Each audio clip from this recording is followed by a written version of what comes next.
I quickly wanted to speak on vices. I wanted to speak on how people think that everyone should have a vice, as well as think that having a guilty pleasure is completely related to being a person of value or virtue, when I actually see it as completely opposite. Guilty pleasure in itself is a pleasure that you enjoy doing, but you're guilty about it. You enjoy doing it, first of all, because it's a pleasure, and it's pleasureful because it's destroying who you're supposed to be, but it's enjoyable to your flesh, which makes it a guilty pleasure. But in essence, this isn't a requirement of a strong man. A strong man will have no guilty pleasure.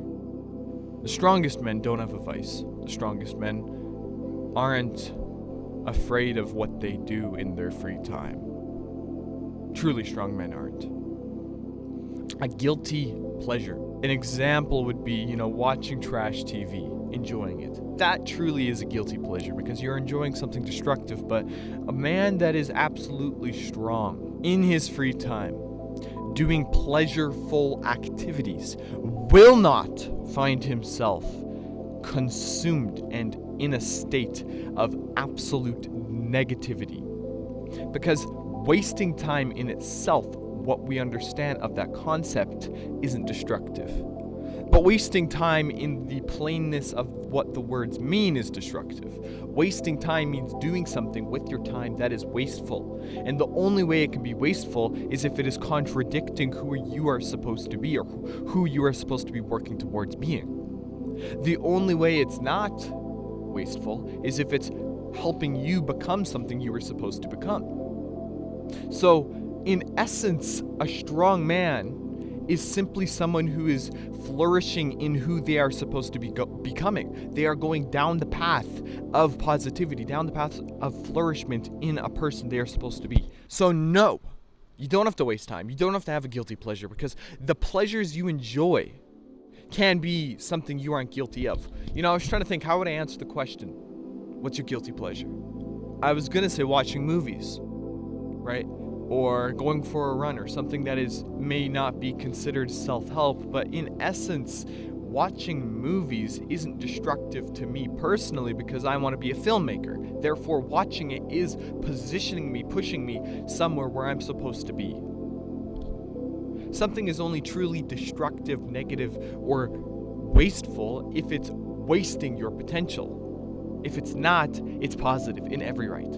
Which is why, drawing or painting or watching a movie or going for a run or making something artistic or thinking or journaling or willing, running, pushing, punching, fighting, none of this is inherently positive or negative. The way that this is determined to be destructive or negative for the individualistic person is if it is positively affecting who they are supposed to be.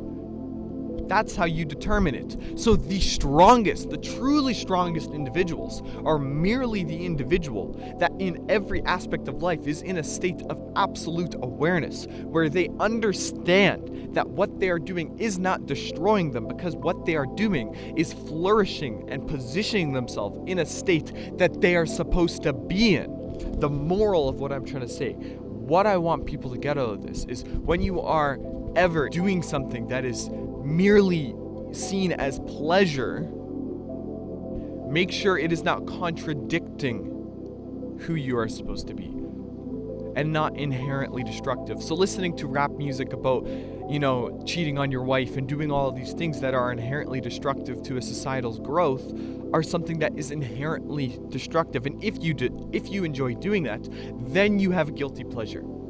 Then you're wasting time. Then that's your vice. But having a vice is not something that is inherent to a strong person. And it is, in fact, the surest sign of a weak one.